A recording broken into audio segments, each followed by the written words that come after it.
Moi, je m'appelle Kelifa Diarra, je travaille du côté de Mboro, dans le département de Tivaouane, et je représente moi Tivaouane à cet effet.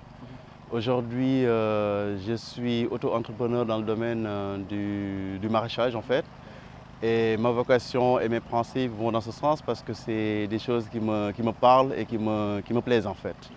Je voulais à travers ce message remercier moi, particulièrement moi, parce que maintenant Osons ici a une signification pour moi, pour la simple et bonne raison qu'aujourd'hui on met à exécution des idées, on met à exécution un plan, on met à exécution une volonté.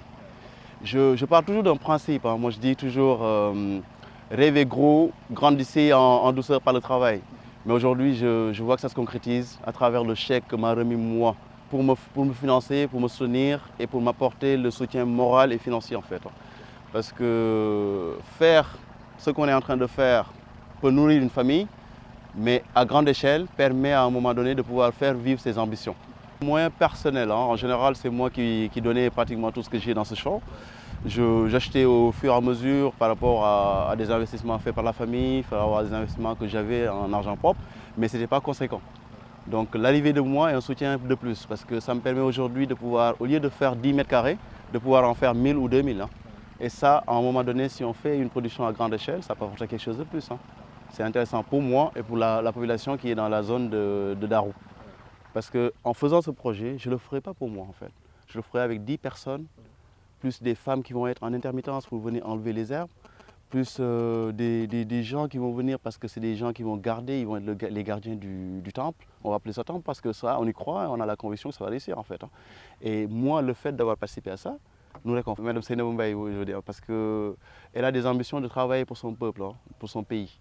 Et ces ambitions, nous, on le commence à petite échelle. Après, pourquoi pas à grande échelle et à un moment donné, développer moi à un niveau international, pourquoi pas. Parce qu'avant, c'était des promesses, c'était des choses qu'on vous disait qui ne se faisaient jamais. Mais aujourd'hui, j'ai la certitude et je peux en témoigner devant tout le monde que moi, ma sortie d'affaires en fait. Hein. Moi, j'étais dans une situation où j'étais à 2 sacs, 3 sacs par jour. Aujourd'hui, je vais me retrouver peut-être à 100 sacs, 200. Pourquoi pas, rêvons gros. Hein. J'ai un peu de tout. Je fais des poivrons, je fais des aubergines, j'ai fait des oignons, j'ai fait du piment avec des variétés différentes. Aujourd'hui, dans ces djaroutés que je suis en train d'expérimenter, j'en ai 3 sortes en fait.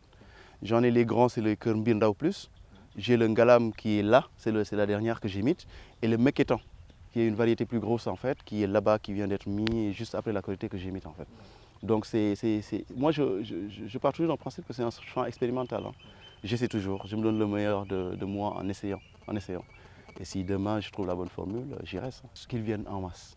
Ce qu'a fait Seynabou, tout le monde peut le faire. Il y a des gens qui sont multimilliardaires dans ce pays qui ne savent pas où mettre l'argent. Pourquoi pas? Il y a des jeunes motivés, il y a des jeunes qui ont la volonté de faire ces choses-là. Mais les soutenir avec un coup d'œil, avec une petite tape sur le dos, mais c'est un plus pour eux. Et là, on ne sait pas comment remercier parce que c'est trop fort. La jeunesse, croyez en vous. Comme moi le dit, croyez en vous. Parce qu'il n'y a que ça qui marche.